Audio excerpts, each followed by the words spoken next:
thank you for your mercy upon us and your goodness, and just for being God.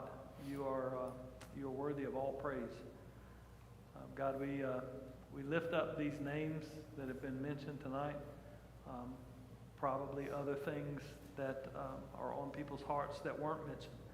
God, we ask that you would come and be the God of all comfort that the Scriptures proclaim you are. God, we ask that you'd be with Mark's dad, give them wisdom, the doctor's wisdom, and God, we pray that you'd reveal yourself to him in a mighty way. God, we ask that you would continue to comfort Gail and keep her comfortable and at rest and at peace. God, we ask that you would just watch over that household and be with them as they take care of her. God, thank you for being with Luke. All the things I've heard were good, that things are going well with him and therapy's going on and he's able to get around. God, we pray that you would just continue his healing and that you would watch over him. And God, we ask that you'd be with Tim and Valerie, knowing that, God, it's maybe just a few more months before he'll get to be with you. And God, I thank you for growing him in this very short time that he's had this disease. And I thank you for opening his eyes to you and growing your love for you in his heart. God, I pray that you would just watch over them and bless them, and that your presence would be a balm to both of them, God, as they're going through a very difficult time.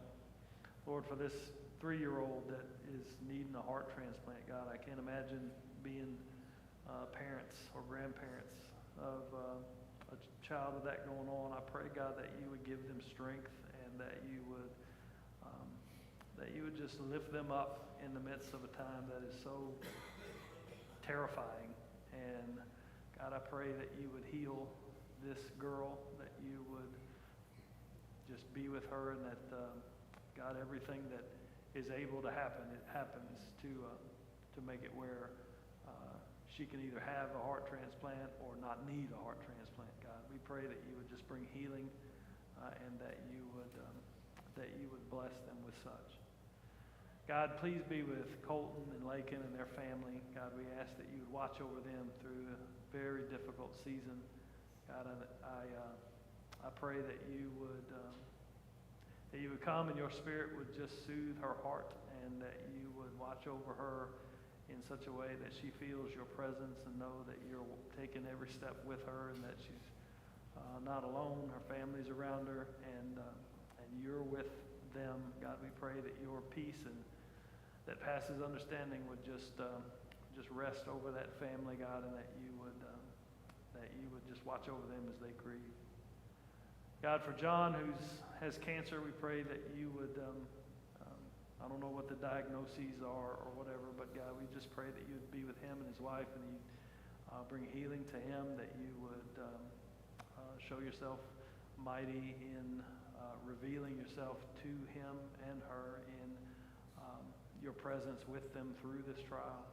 God, we pray that you would just overshadow them through a very, very difficult thing. God, for Roy's uncle that had a stroke, God, I don't know all the ins and outs, but I pray that you would be with him, that you would bring healing to him, that you would give him recovery, and that you'd be with the doctors as they're working on him. And the same with Roy, Carmen's brother. God, we pray that you would watch over him. It's a very long bout with medical things. So God, I pray that you would reveal yourself to him in power, and that God, he would see your glory, and he would know who you are. God, I pray that you would do so by you know our hearts better than we do. You know what's needed more than we do. You know before we ever even ask. And God, your Spirit prays with groanings that can't be uttered. So God, I just pray that you would do your will in all these situations, for you are trustworthy, and you are good, and you love us more than we love ourselves and our families. So God, we pray that you would just spread that love in our hearts as we just move forward trusting you. Father, be with us tonight as we study this last chapter in 2 Samuel. God, we pray that you would speak and that you would reveal yourself through your word, and that we would see the beauty of your salvation in your gospel. God, I thank you for all that you are and all that you have done for us. God, and you are certainly worthy of our amen. All right. Last chapter, 2 Samuel. We have made quite the long journey through the books of 1 and 2 Samuel. And tonight we're going to finish the final chapter. I looked today when we started 1 Samuel. It was March 5th, 2023. So if you had a baby when we did chapter 1, 1 Samuel, that baby would be 3 years old. I'll never say we ain't thorough.